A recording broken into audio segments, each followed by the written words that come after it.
अस्सलामुअलैकुम नाज़रीन, वॉल्यूम 163 के पार्ट 1 में खुश आमदीद। एपिसोड की शुरुआत में मैदान जंग में उस्मान साहब और कुस्तानतीन नेज़े उठाए एक दूसरे की जानिब भाग रहे होते हैं और करीब पहुंचते साथ ही वो एक दूसरे की जानिब नेज़े छोड़ देते हैं। उस्मान साहब कुस्तानतीन के नेज़े से एकदम नीचे हो जाते हैं। नेज़ा ऊपर से गुजर जाता है मगर उस्मान साहब का फेंका हुआ नेज़ा कुस्तानतीन को जा लगता है और वो घोड़े से दूर जा लगता है। ये देखकर अलेक्सियोस चिल्लाते हुए कहता है, मार डालो इन्हें, मगर इस लम्हे सनसनाते हुए तीर बजंतीनियों को आ लगते हैं। तीर मारने वाला उरहान एक तरफ से अपने सिपाहियों के साथ सामने आता है और बजंतीनियों पर तीर बरसाता ही चला जाता है। घोड़े पर सवार उस्मान साहब भी बजंतीनियों को काटना शुरू कर देते हैं। बजंतीनी उस्मान साहब का रास्ता रोककर उन्हें फंसाने की कोशिश करते हैं मगर एक तरफ से उरहान के तीर और उस्मान साहब का घोड़ा अल्तुतान बजंतीनियों के ऊपर से होता हुआ निकल जाता है। ये मंजर देखकर उरहान और उस्मान साहब के जांबाज बहुत खुश होते हैं और उरहान कहता है, न सिर्फ उस्मान साहब बल्कि होलोफेरा भी बच गई। सिपाहियों, हम इनके पहुंचने से पहले मुलाकात की जगह पर जाएंगे। ये कहते साथ ही उरहान सिपाहियों के साथ पलट जाता है और कुस्तानतीन के कहने पर बजंतीनी उनके पीछे जाते हैं। काई कबीले में गुंजा के पास बाला हतून, फातिमा और अलाउद्दीन मौजूद होते हैं। अलाउद्दीन को परेशान देखकर बाला हतून कहती है, बेटा इस तरह घूमना बंद करो, बैठ जाओ।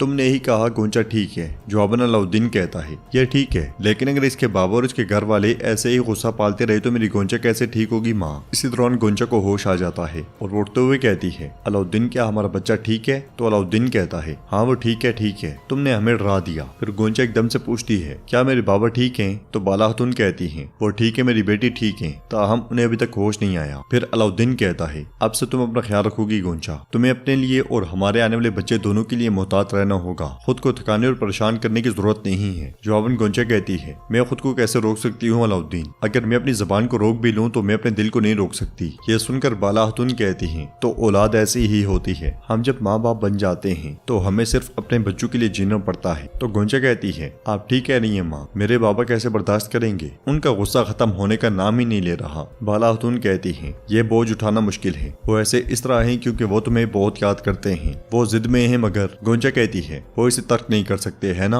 इसलिए में मेहमद वहाँ आता है और गुंजा के पास बैठते हुए कहता है, क्या तुम ठीक हो गुंजा? तुमने मुझे डरा दिया था। तो गुंजा कहती है, मैं ठीक हूँ भाई, मैं ठीक हूँ। और बाबा? तो मेहमद उससे कहता है, बाबा सो रहे हैं, तुम जल्दी ठीक हो जाओ। मेहमद के इस रवैये पर गुंजा बहुत खुश होती है और मेहमद जाने से पहले खड़े होकर कहता है, काश ऐसा कुछ ना हुआ होता, लेकिन ना जाने क्या हो गया। बहरहाल तुम आराम करो, मैं जाकर बाबा को देखता हूँ। ये कहते साथ ही मेहमद चला जाता है। मेहमद के साथ साथ फातिमा और बाला हतून भी चली जाती हैं और गुंजा खुश होते हुए अलाउद्दीन से कहती है, मेरे भाई का दिल नरम हो गया है तो शायद बाबा भी मुझे माफ कर देंगे। फिर जब मेरे बाबा बेदार होंगे तो मैं उन्हें शादी की तकरीब के बारे में बताऊंगी। बाबा के उठने के बाद हम शादी की तकरीब करेंगे, है ना?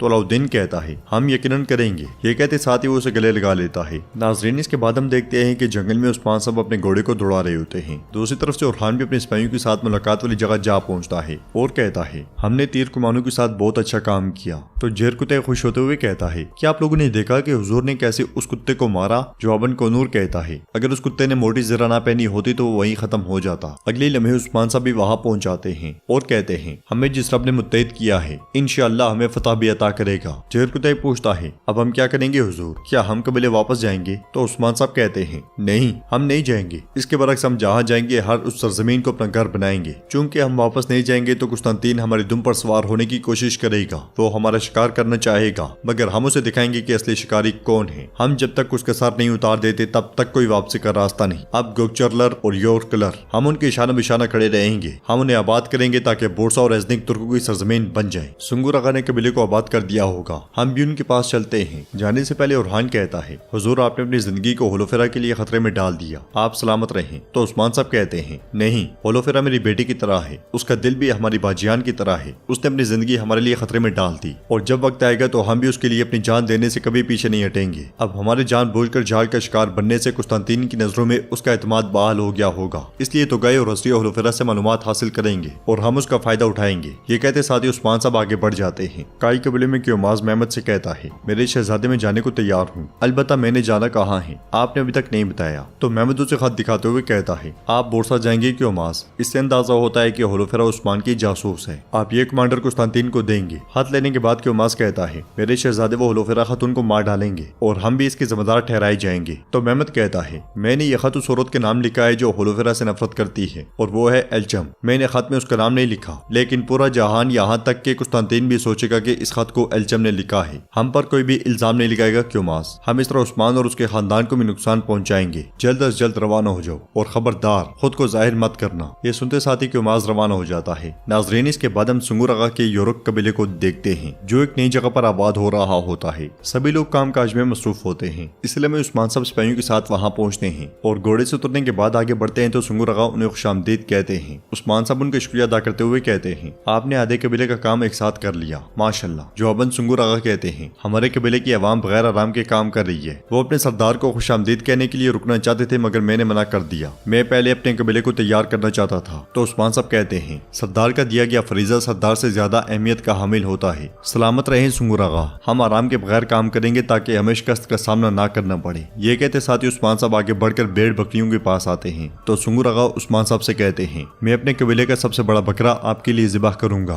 तो जेर कुतैब पूछता है, अजीम सुंगुर आगा, क्या सिर्फ एक ही? तो सुंगुर आगा कहते हैं, एक नहीं बल्कि 10 भी नहीं 20। तो जेर कुतैब खुश होते हुए कहता है, ठीक है, मैं फिर अपना लेने जाऊंगा। हुजूर, फिर मैं अपने लिए जाकर एक का इंतखाब करता हूँ क्योंकि मैं अच्छी तरह पहचान करना जानता हूँ। ये कहते साथ ही जेर कुतैब भेड़ बकरियों की जानिब बढ़ता है। तो उस्मान साहब कहते हैं, सुंगुर आगा जेर कुतैब के लिए एक अलग से बकरा ज़िबाह करें। जेर कुतैब एक बकरे को पकड़ते हुए कहता है, मैंने अपने लिए ढूंढ लिया है। यह सुनकर सब हंसने लग जाते हैं। काई कबीले में अलाउद्दीन और मेहमद सरदार याकूब के पास मौजूद होते हैं और अलाउद्दीन उन्हें एक दवा सुंगा देता है। बाला हतुन भी वहाँ पे आ जाती हैं और पूछती हैं, बेटे क्या सूरत हाल है इनकी? जवाब में अलाउद्दीन कहता है, इनकी सांसें अच्छे से चल रही हैं माँ, ये आराम करेंगे तो इनकी ताकत बहाल हो जाएगी इंशाल्लाह। गोंचा भी वहाँ पे आ जाती है। गोंचा को देखकर अलाउद्दीन उससे पूछता है, तुम बिस्तर से क्यों उठी? तो गोंचा कहती है, मैं इंतजार नहीं कर सकी अलाउद्दीन, मुझे मेरे बाबा के पास बैठने दें, मैं वादा करती हूँ कि खुद को अजियत नहीं दूंगी। ये कहते साथ ही वो सरदार याकूब के पास बैठ जाती है। यह सुनकर मेहमद कहता है, मेरी बहन अलाउद्दीन की बात बिल्कुल दुरुस्त है, तुम्हें आराम करना चाहिए। इसलिए मैं सरदार याकूब नीम बेहोशी की हालत में मेरी